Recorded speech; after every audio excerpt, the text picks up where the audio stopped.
Hi everyone, my name is Sarah and by profession I'm a talent development specialist, and I thought of creating this video to help and provide some sort of a guidance to you if you're currently seeking employment or looking ways to improve your resume. As we all know, COVID-19 has impacted our lives in many ways, even the way we work and live. Many of the organizations had to make tough decisions on their employees to cut down staff or to make them redundant, and we all understand that it was an unavoidable business decision. I'm taking this time to talk to some of my friends and colleagues and whoever is interested, especially who are affected by COVID and worked in the aviation sector. I know that aviation was part of your life and it was your dream job at some point of your life, and it was definitely a difficult time to say goodbye. But I want to keep you motivated to say that you're not too late to explore your next journey or your new career adventure.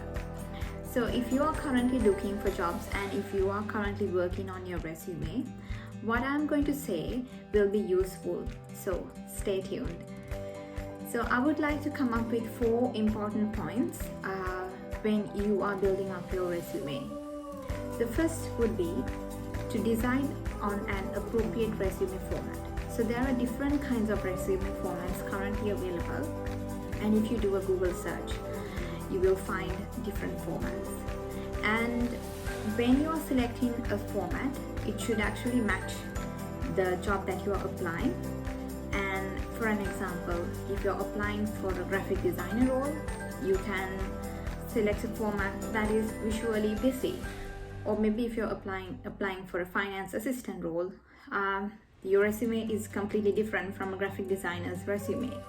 Likewise, there are 3 types of resume templates, maybe chronological resumes and functional resumes, or maybe a combination of both.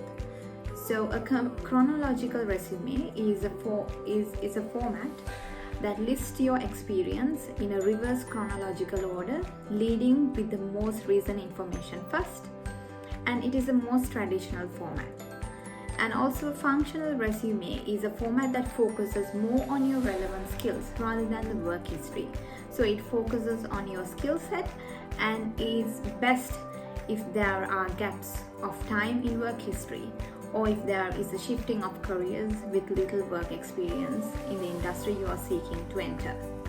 And or else you can go for a combination format, which is a joining of the 2 previously listed types, like the chronological and the functional, and it allows you to highlight both your work history and relevant skills, because this information will take up the most of the space.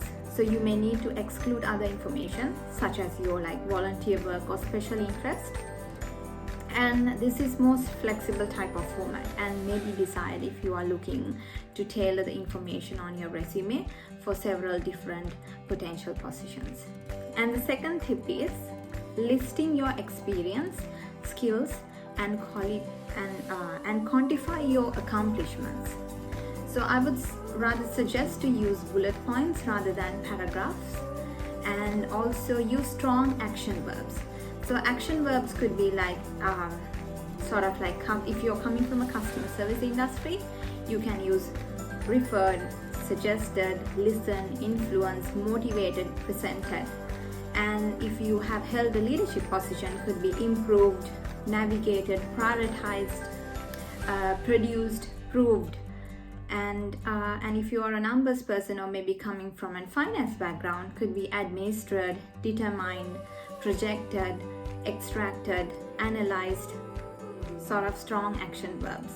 And also add quantifiable results in the form of percentage and statistics whenever possible, because it serves as a strong indicator of your contributions and potential into the new position.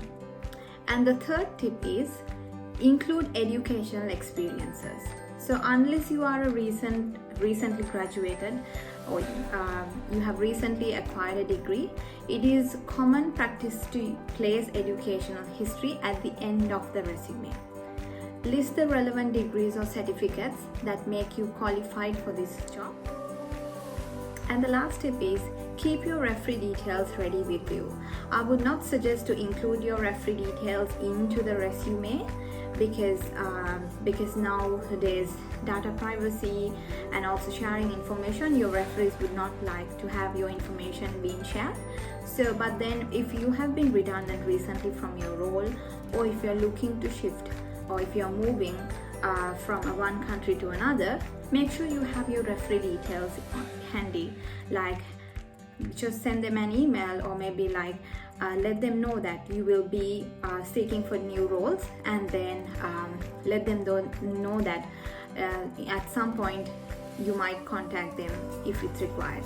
So have your referee details prepared, because when you apply for a job later, if they ask for the referee details, you have it there prepared. So those are the 4 tips for now. I hope this was helpful, and this was my first ever video as well, so I'm not perfect, but I'm trying my best to help you out. And let me know if there's anything else that you want me to talk. I can definitely include that in my coming videos. And also comment below and let me know. Bye for now.